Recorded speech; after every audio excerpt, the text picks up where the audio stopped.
Let's start with the 12 dangers, and danger number 1 is what we call the fireman obligation. The fireman obligation is what really happens is most entrepreneurs that we deal with spend most of their time working in the business, putting out the fires, and occasionally I talk to people who have been to conferences, they've been to their dealer comparison groups and so on, and when they come back with all these good ideas, the first things they get hit with is all the fires that have, or the brown snakes, or the fires that have happened while they've been away. So they tend to be very reactive rather than proactive, and a lot of times they don't get the opportunity to start with the things that they've picked up while they've been away. They're spending all their time just putting out the fire. So that's one of the first dangers. The second danger is what we call the abandoned ambitions. And really what that talks about is a lot of people, once again, you write down these goals, you go to things and you have ideas that you want to achieve, and once again when you come back you don't get to attack them. So written personal goals, written business goals don't seem to have the opportunity to flourish that they probably should, because as you know, if you write things down and you share them, you've got a much greater chance of achieving them. The third thing, and this is something I talk about all the time, is what we call the unaware squared trap.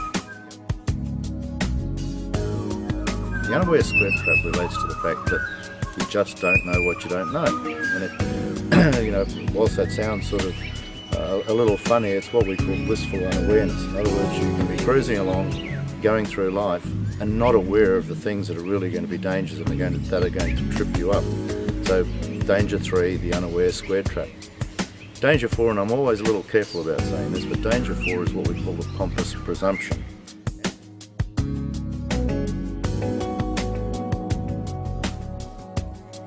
And I strike this a lot of times, and I'm careful that I say this too, but the reality is the pompous presumption is where people have spent a lot of money, entrepreneurs have spent a lot of money with their accountants, their solicitors, and because of that they kind of figure that they've got everything taken care of, everything's under control. And in some ways it's sort of a superior attitude, a condescending attitude when I talk to them about things that might be dangers for them, and they just kind of figure they got it all taken care of. It's really something that trips people up because they don't open themselves up to the awareness that something else might be wrong.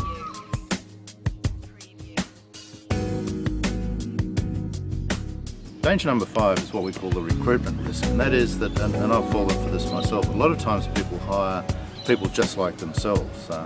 Because they get on well, they think, yep, that's the employee I'm going to take. So it's a bit like putting a round peg in a square hole in a lot of cases, because what you really need is people who are complementary to each other. And there's different not personality types, different instinctive types of people you need in different roles, and so it's really important that you don't suffer the recruitment risk. You make sure you pay attention and you look for the people whose core skills and core beings are going to match the role that they're put in. Many times entrepreneurs get that wrong. The next thing is what I call a creative void, and I'll pull my iPhone out of my pocket here, and I'm just going to ask you the question, how much time are you spending in your business allowing people to be creative? Okay. Mostly I find that entrepreneurial businesses spend a little bit of time on creativity and trying to incrementally make their way forward. But I really feel that the creative void, danger number 6, is something that's real. And people are missing the opportunity to take that time to actually encourage people to come in and to be creative and to create a forum for good ideas. Danger number 7 is what we call the leadership lapse, and I guess that's oftentimes people looking for ways to better engage their employees. Remember, employees work for their reasons, not for yours. So the leadership lapse is saying, well, okay, that danger refers to the fact that are you spending enough time, are you looking hard enough to try and find ways for people to work for their reasons? Are you helping the employees become engaged in your work? In other words, encouraging them by finding out what really drives them and then giving them the opportunity to pursue that. Danger number 8 is one that always kind of intrigues me, and that's what we call strategy turbulence. And strategy turbulence is because of the danger. What's happening is people are tending to, entrepreneurs, business owners I deal with, tend to have one-on-one relationships with their professional advisors. So for example, you engage your accountant once a year, you get together with them. Usually from a reactive point of view, you engage your solicitor, your financial planner you may have a separate meeting with. And what happens is you're creating turbulence every time you have individual meetings with these people, because you're not giving all parties to the team the opportunity to work together. And the great danger is that you've got ad hoc relationships and there's not a common thread, there's not an opportunity for all those professional advisors you engage to work together as a team. Danger number 9 is what we call information inflation, and that is, I tend to find that for myself and for most entrepreneurs, what you tend to get in your emails and communications every day is more compliance-based, hard fact-based, and so on, and you're tending once again to be very reactive, if not delegated properly, very reactive to all the information that's coming into your life. Very little of the information is about what's going to make life better for you or what's going to make life better for your business. Most of it is, I guess, targeted the other way. And to me, that's one of the great dangers, is just filtering out the information that comes through and finding ways to deal with that separately. The next danger, danger number 10, is what we call the priority puzzle. And I guess this stems back in a lot of ways to what's happened in the past, and that is the want. We were all taught years and years ago that there was a prize if you were first to work and last to leave. If you were a workaholic, that tended to be a badge of honour and so on.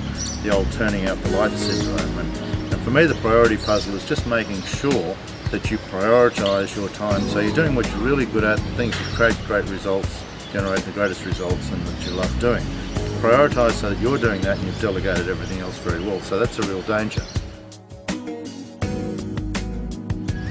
Danger number 11 is what we call the industry intervention, and I think what you're having happen these days is a lot of the industries, such as the financial services industry, the pharmaceutical industry, that certainly the greatest examples are the music industry and the video industry, are all suffering huge commoditization, and I guess the global economy is creating what we call creative destruction for those industries, and that is they're effectively being destroyed. The music industry, who buys a CD, who buys a cassette in it these days, and how many video stores have we seen closed down? So it's happening very much in the motor industry, I believe, as well.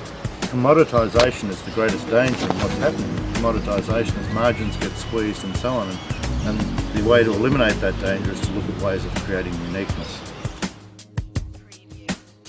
Danger number 12 is what we call the growth stunt, and that is, I believe from what I've seen, a lot of times your growth targets, your future is determined by outside sources, not by yourself.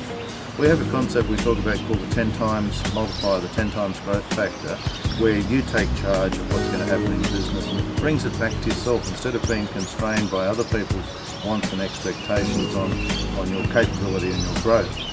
What have you documented in regard to the growth, in regard to the potential of your future? The growth stunt, to me, is danger number 12.